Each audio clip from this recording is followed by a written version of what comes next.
Good afternoon. My name is Marie-Laure Taille, and it's a pleasure to be here with you today and to welcome you to the third edition of THF Talks. Today, we're going to talk about coaching and more specifically, how managers can use a coaching approach.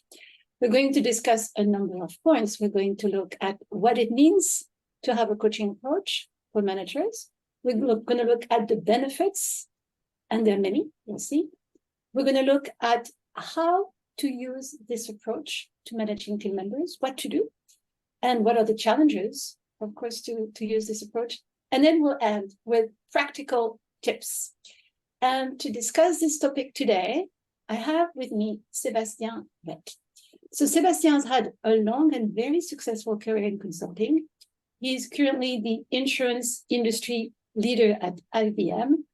And Sébastien is here today with us because he has experienced coaching from different perspectives and has fully integrated this approach to his leadership style. Hello, Sébastien, and it's great to have you with us. Hi, thank you, Marie-Laure. Thank you for inviting me in this webinar. I'm really excited to be with you tonight and share my experience about coaching in the different dimensions that you have explained. So good afternoon to everyone. Yes, so I'd like to start with a personal question to you. How did you come to coaching and how helpful has it been for you? That's a really good question. I'm sure you know part of the answer already because our journey to coaching has been starting together. In fact, you remember that. It was a period of my life where I was finishing a long period of expatriation in Asia, and I have to go back to France. And for me, it was the right time to think about what I want to do, how I want to do that.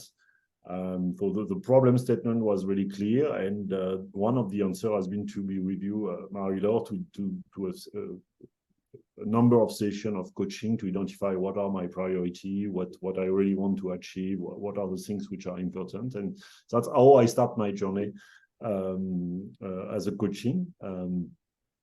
We go a bit deeper, then I found that it was so exciting as an approach to fix our own problem that I decided to go to the training, the initial training. We discussed about which option that we can have in terms of going a bit deeper, and I went to the fundamental of training on coaching, a 3-day weekend where I spent that in Singapore. Was really exciting. And for me, it has been an eye-opener of how powerful coaching can be, both on the professional life, but also on the personal side. So we'll talk about this power of coaching and how it's changed a lot of things for you and how you manage people.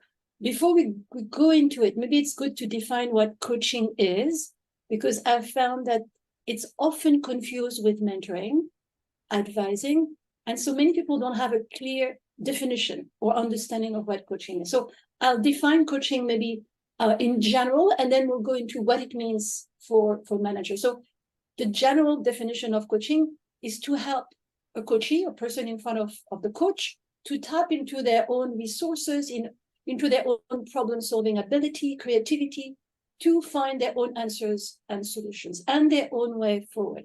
So this idea of responsibility, I think, is quite important, is at the core of coaching. And so in the context of a team, in an organization, it's quite a shift because the managers support the team members by asking questions, by supporting a process that will allow the team members to find their own answers to the problems they're facing. So you see, it's a shift because the manager is no longer in a telling mode, but the manager is in a facilitating mode. So it's a different type of conversation. That's a different type of dynamics. And it often leads to a different type of outcomes, more positive ones, and we'll see why. So in your experience, using coaching as an approach, Sébastien, how has it helped you, and how is this approach different from other styles of managing people? I think one of the important things that you highlight is that you are helping people to grow instead of telling them what to do. So it's required to position yourself as a manager in the mode of where you are really listening to the people, You are trying to identify what really their pain point. I really discover also to listen people and to listen to the level of energy. And because when you are able to understand what level of energy, what's resonate in the people, as a leader, as a manager, you can really guide them to be more efficient, more performant, because that's where their energy is.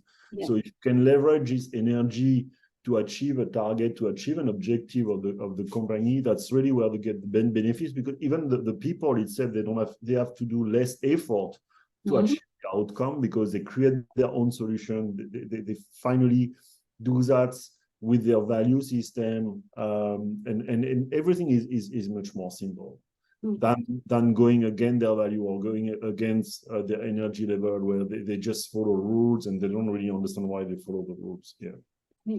So here you've talked about the benefits for your team members, right? They tend to be more autonomous, more internally driven as well, more motivated, and research supports that. But how about you? How has it benefited you as a manager and maybe the organizations you work for in terms of, general benefits to have employees who are managed in that particular way?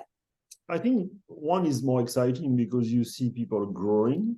So you are more in the situation of pulling people than pushing people.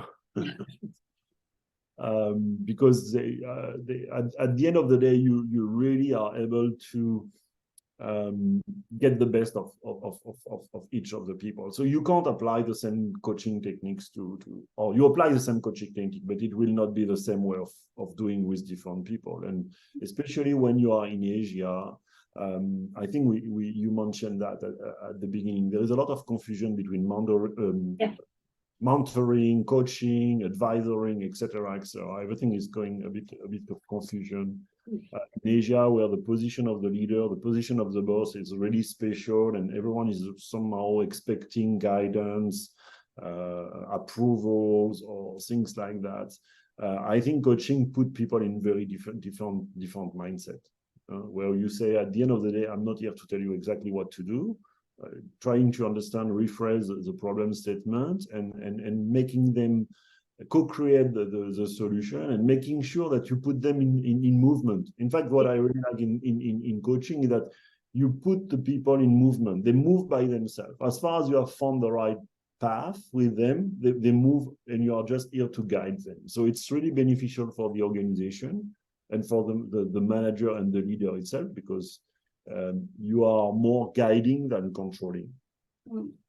And I completely agree with you. I've found as well that for managers typically, and for the team members, it helps them have a better relationship. Like they communicate better. There is more trust as well, typically because of the different dynamics. I've found as well that I learn more about my team members because I can collect more information. So I can support them better because I know how they experience their work. So there's a lot of benefits for the employees, as we've explained, for the managers, and also for the organization. I mean, people tend to be and are, it's been proven more, they perform better, right? And you can leverage also the intelligence of the team in a much more efficient way, effective way as well. So lots of benefits. Sorry. Yeah, and there is more connection, more trust created between the leader and the team member. So I think that's create at the end of the day a deeper relationship, and that helps the people to grow as well. Because by finding their own solution, you prepare them better to be a future leader as well. Because when you're a leader, you have also to start to find your own solution by yourself, etc. So I think it's prepare the future as well. So it's also a better way to grow your people around you and to get the career growth, which is faster. Absolutely. Good. So we've looked at what it is, what are the benefits. I'd like now to look at how do you do it concretely, because the tools, I would say, the toolbox of a coach, there are two main things, right? It's asking questions, and we often say, ask powerful questions. And powerful question is when you ask a coachee something, and the coachee is like, I hadn't thought about it before. And then you can see the coachee being like thinking, and then generating insight, right? Going deeper, thinking, and maybe having a a new perspective on something. So asking this open-ended, exploratory questions that will generate insight. This is what you want. And then, of course, you want to listen.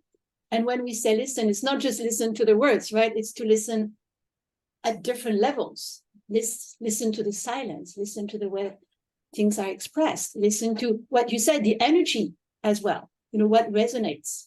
And then sometimes summarizing, of course, and to do all of this with empathy, with a genuine willingness to understand the perspective of the other person and to put yourself in their shoes.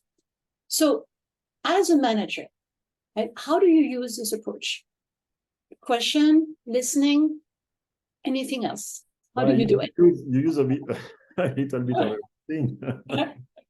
I think that's critical. I think what's the most important things I probably learned is to listen. And listen is not only listening the word that people use, even if it's really important, but as you said, it's listening the silence, looking at the body language, looking at the level of energy, the face.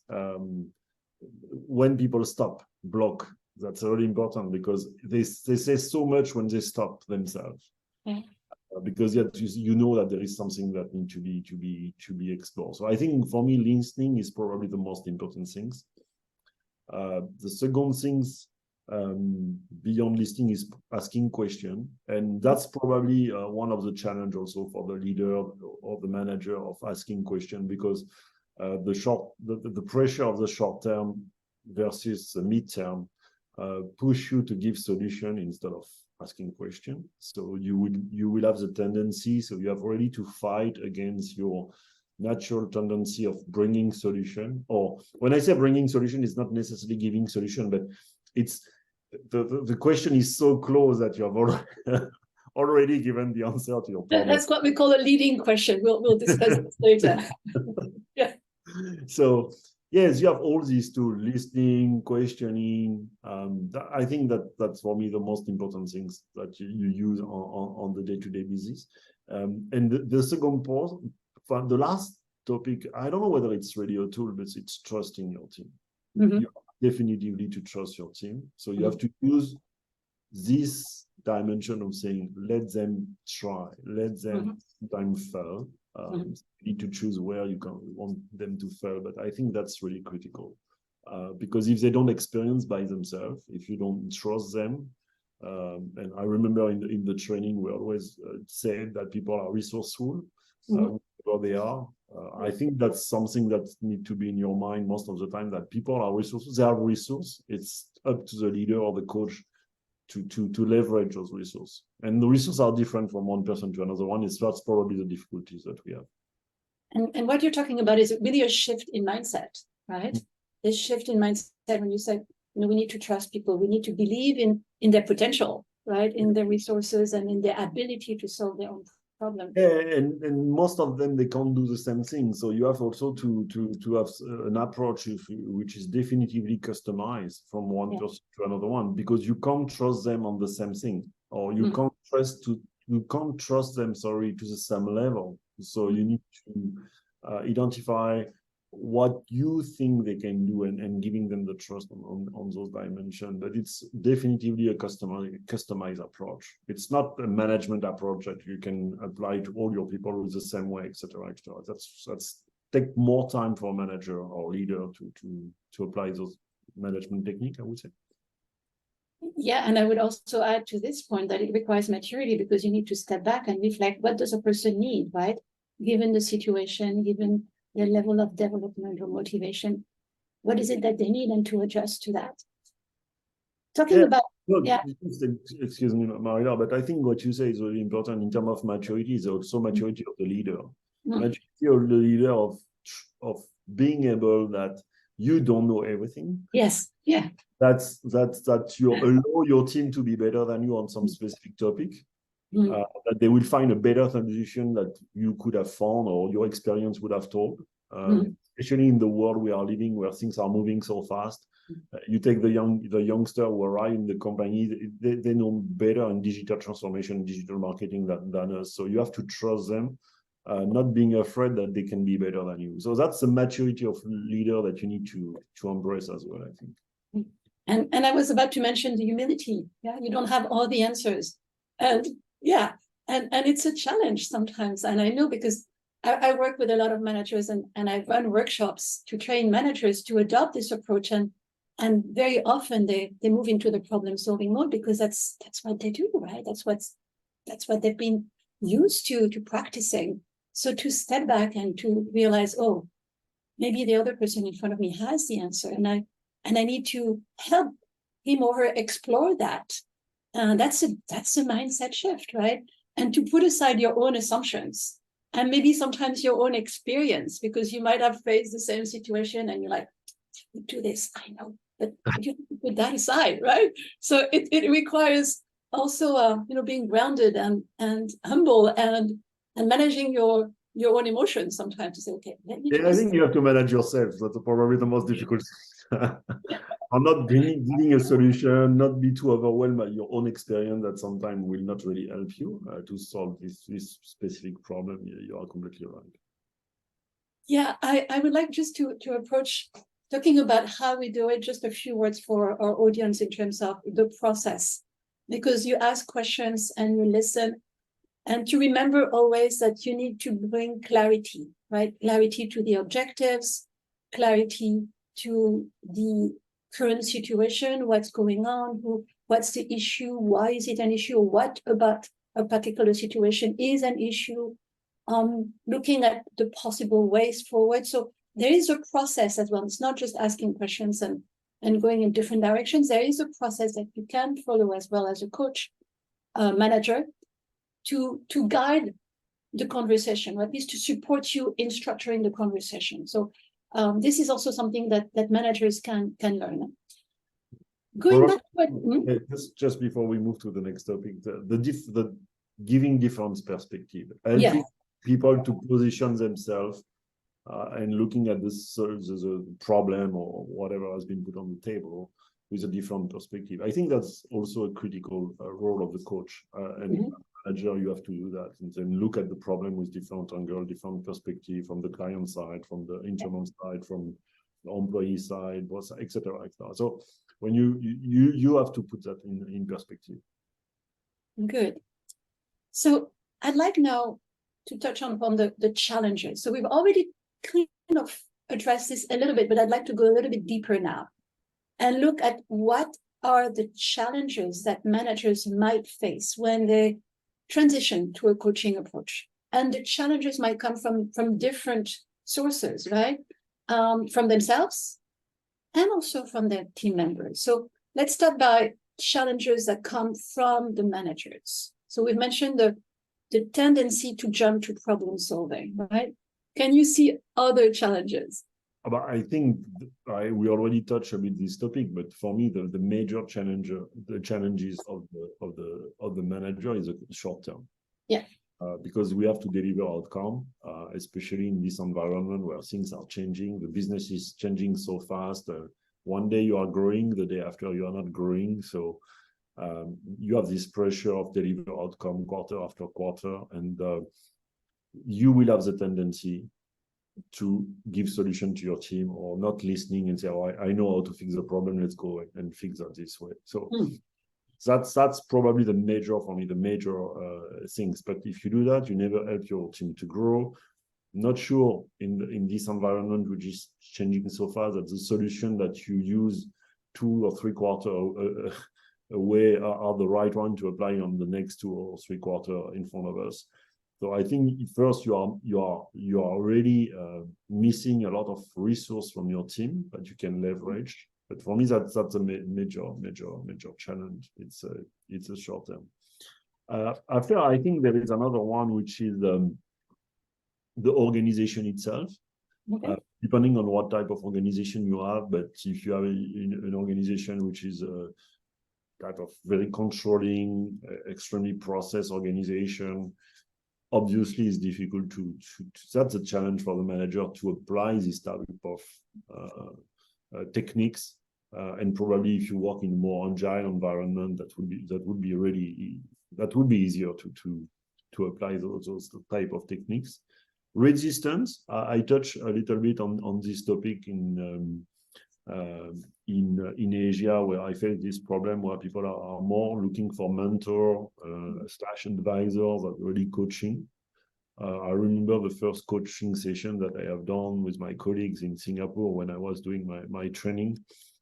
Because, as you know, I didn't stop at the fundamental, but I go a bit. Yeah, I remember. A bit longer on the way to become a coach. That was exactly that. Okay, so what are you going to teach me? Yeah, because how are you going to help me to solve this problem? So you have to put people in the, it's not a resistance, but I think the cultural dimension is important to manage. because it really requires people in your team to think in new and innovative way as well, right? So you ask them to maybe take more responsibility, make some choices on their own. So it's a change for them as well, and they might feel a little bit kind of, concern or surprised, right? I think it's more surprised initially. It's more surprise than Yeah, concern because they are not getting used to this type of approach. So that's really the difficulties. And if you look at the way it is done, I think you push them outside of their comfort zone at the end of the day. So that's, you have a normal resistance. We are all like that. So there is no one to be blamed, but that's how it is. Yes. I found as well, in terms of coming from the manager, I found other sources of challenges and internal resistance, because some people feel uncomfortable with a shift in perspective on their own role, right? They perceive themselves as adding value by having the solutions, right? And maybe that's also how they can assert their authority sometimes. So having this shift might be a little kind of destabilizing for some of them at the beginning, because that's a shift in their mindset in terms of how they manage and how they lead their team and what the role of a leader is. And have you seen that? No, go ahead. Sorry. No, have you observed that? Yes, what I wanted to add is you need to give them a kind of safe environment, because with the coaching you need to trust them. Yeah. But still we are working in the corporate environment, so there is a bit of control still. But you need to give them a safe environment when they can experience and fail. Because at some point of time you are telling them, I will not give you the solution. We are going to co-create the solution together. I will let you be the owner of this solution, and you will have to execute that, and we will come back and discuss about how we adjust this solution.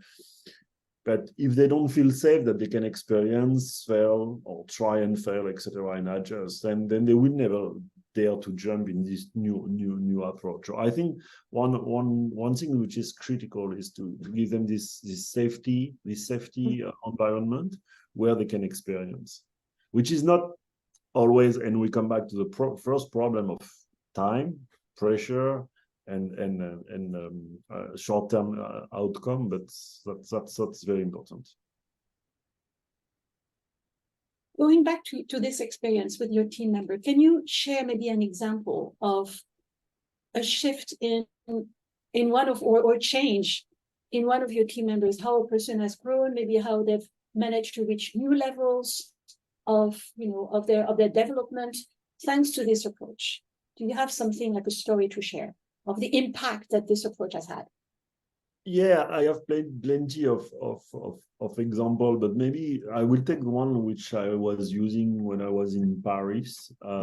Someone which was working in my team, a very capable person, but she was a bit unsafe, or I would say unsure about her capability. So I think on this type of person, the coaching is really powerful, because you show them that they are really capable. You show them they are really able to do things by themselves. So you probably at the beginning need to give them a bit more some safety bag around to make sure that they feel completely comfortable to fail. At the end of the day, after 2 years working with this person, I think she was more autonomous, she was more confident about their ability to achieve things. So I have seen her growing on this path. It was really, really interesting. And is this an approach that you use frequently? Because one of the questions I get is, okay, this changes the conversation. Do I have to be always in that mode? Right? And my answer is no. No. First, we cannot. No, because sometimes we are in emergency of fixing a problem. You need to be fixed. You have to switch, and you don't have time. I mean, once again, depend on the urgency, depend on the criticality of what you are facing, but you cannot be in this mode all the time. I think that should be your major mode of leading people if you really want to develop a high performance team. I don't think you develop a high performance team if you don't coach them. Just get an average performance team. But definitively not your answer. It's not something that you do all the time. Sometimes you have to be in a pure manager mode and being in execution mode. That's exactly, because I get it's black and white, you know. It's yeah. Because I get this question all the time. Is it something I have to do now, every day, you know, regardless of the situation? So the answer is definitely when you have a career discussion, you need to be. I will give an example. When you are in a career discussion or next step, etc., end of the year, you have to be a coach at this moment. Identify what really matters to people, the level of energy, what is unsaid, where are the blockage, etc., etc. That's definitively a place where coaching is really powerful. Absolutely. So you can use it for, you know, solving problems on a project. You can use it for career conversation. You can use it for performance, discussion as well, for giving feedback, because there's also an approach to giving feedback that uses a coaching approach, which I find so much more powerful because it's so much more a discussion. So it's something that I find a lot more effective to really address potential issues and, you know, to reinforce what's done well and to improve what could be, you know, done at a higher level. And I have done even that, and that may be a bit contrary with what I said before, but I have done that in the initial meeting. I was having a project which was in big trouble. I put all the team together, and my first session with the team was more, I arrived as a coach. I didn't really arrive as a manager or leader. I was in listening mode, trying to find the level of energy of people, what mindset they have, and what is the dynamic of the group. If you arrive on we have a problem, let's fix it, then you miss 60 or 80% of the problem. So even when you are in trouble, you can use it. You will not use it all along the process of fixing your trouble project, but at some specific point of time, you can use the coaching approach, which will be more beneficial for you to understand what is a real problem. So we've discussed a number of things. Now I'd like to look at, for companies or managers who'd like to get started, right? What would you recommend? What would be the starting point? And I've got some ideas of my own, but I'd love to hear from you first. It's difficult for me to answer this question. I would try to answer this question, but it's a difficult question because, in fact, I came to coaching, as I said at the beginning, through some personal question that I have, or what would be the next step for me, and then I discovered how powerful it was. And so I don't know, but also what I have done, I remember at that time, and I have followed a kind of internal training. It was called the Blue Coach, IBM Blue Coach. So before going to this big training and with a co-acting company, I have done the Blue Coach training. I think having a bit of basics of what is coaching, what are the tools, what is the approach, what it is, what is not, is a bit critical if you really want. You don't wake up in the morning and say, oh, let's go, I will be a coach now, and let's see what it is. After different style of management, there is people who are much more in the mindset already to be a good coach or being a good or being more a manager style. So that's up to everyone to know where they are. I would suggest to people to start by a minimum training. And there is so many resources now on internet. You can try to understand what coaching is about, what are the tools, as I said, what is listening level 1, 2, 3, what is the changing perspective approach. I think there's a couple of things that you need to do. So being proactive yourself to try to get a better understanding. Yeah, I think that for me that's critical. If you really want to change your approach, you have to have a bit of basics and foundation of what coaching is about, and it's not that much. I think if I remember, my initial training with IBM was 6 or 7 weeks. Mm-hmm. Couple of e-learning module plus some 1 hour and a half every week of coaching. We were just practicing the coaching among each other. So, and at the end we get a badge, a blue badge or something like that. But and after, of course, in parallel, I was doing my training with coactive training, because I really want to deepen my knowledge on that. But I think having the basic of coach or manager, that's probably the first step if you want to move on. Without training, you can start to ask more questions, open questions. Exactly. I think at some point of time, you will have some limitation as well. Mm-hmm. Because you need to change your mindset. You need to practice. The good part of when I was doing these two training, the IBM one and the coactive one, is that I have done coaching session, and at the beginning it's difficult. At the beginning, you don't know what a question to ask. You don't know how to listen to people. You are so in the mood of giving answer. So you have to fight against this tendency of providing answer and giving solution. So, and you can only do that by practicing. There is no other way. Absolutely, because I often say, the concept of coaching and understanding what it is and looking at the theory, it's not that difficult, but the practice is challenging. I remember when I started coaching, I would spend a lot of my mental energy thinking about what will be the next question, right? And so I was missing part of what was said because I was so focused on asking powerful questions that it was preventing me from being fully present to my clients, right? So of course I got over that with time. But that was one of the obstacles that I faced in terms of using the tools, right? How long did it take for you to be really comfortable being a manager coach? It's a journey which is never finished. No, but as I said, we are always grabbed into the midterm and the short term, and all this.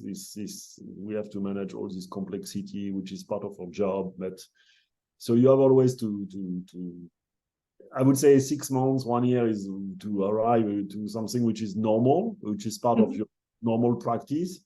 Mm-hmm. For me, it's an ongoing journey, because you have to fight against, as you said, okay, what's the question I need to ask? I know the solution. Let me give the solution first, and then we discuss it. So that's after depend also maybe on the personality of everyone. Mm-hmm. Maybe some people need less to fight against their natural tendencies, some more. I don't know. But for me, it's a lifelong journey, I think. I can tell you, I'm facilitating a lot of groups and helping them adopt this approach. They're fighting also. They manage, and it's been proven that with a few days of training specifically on that, you can start shifting. Of course, you need to reinforce, and you can reinforce within an organizations with, peer coaching, either one-to-one or by setting up small groups. So it's possible for organization after some initial training to integrate that into their ways of working. Yeah, the point is, don't be ashamed to try, because people will look at you a bit with a different look at the first time you start to ask questions. Yeah. He's not asking me what is the outcome, he's asking me a question. So just try. Definitely destabilizing. So we've definitely looked at different aspects. Just to conclude, it works, right? And you've mentioned some of your team members who have proven on their journey that they've grown and that they're gaining confidence and that they've been more proactive and better able to solve their own problems. There's a lot of research now on coaching that shows that organizations that use this approach perform better, that are growing better, that have employees that perform better. So there's a lot of research to back this up. And what I found interesting in the shift that we're experiencing now in terms of how we view leadership, this skill is now considered by many chief learning officer as the most important skill to develop in frontline managers. So for me, I think it's fantastic because it's a shift that I fully subscribe to, and I could not imagine now a leadership development program without this component. So yeah, it works, and there's a lot of data to show that. Any concluding remarks? We're approaching the end of our time. Is there anything that you'd like to add? Some advice that you'd like to give, not in a coaching mode, but in a more mentoring mode? No, I think we cover most of the topic, and it was really, I really enjoyed this discussion. Thank you again, Marie-Laure, for giving me this opportunity to have this sharing tonight. I hope we gave some interesting things. I think you're right. Already a couple of hours, you can make some change. Maybe when I say 6-7 weeks, it was a bit too perfect. It was not full time, right? No, but that's true. That if you, the more important is to practice at the end of the day, because it's a soft skill. It's not a hard skill for me. So that's something that you will improve by practicing, which is true with many things, but there is no right and wrong. There is just in practicing and adjusting your techniques with different person. Facing different person will also help you to sharpen your question, sharpen your listening, sharpen the way you can give different type of perspective. So the practice is so important. That's, by the way, the reason why when you want to be a certified coach, there is this long period of time, which is 18 months of certification, where basically you are practicing again, because that's really a job where you need to practice every day. So do a bit of training and practice as soon as possible. That's probably the best answer or best advice I can give to everyone. Thank you so much, Sébastien. It's always a pleasure to be in conversation with you. And we started, how many years ago was it now? 5 years? 18, 19, something like that. Yes. 5 years. We will celebrate 5 years in January. 5 years. Okay, 5 years. So it's a conversation that continues, and that will continue for a very, very long time. Thank you so much for being part of THF Talks, 3rd edition. We'll continue. We have a 4th edition coming up in a few weeks for the end of the year. We'll send you some information very soon. Thank you, and thank you to the team, to Crystal and Avantika, for supporting the production. And we'll see you soon for edition number 4. Thank you so much, Sébastien, and thank you, everyone. Bye-bye. Thank you. Bye-bye.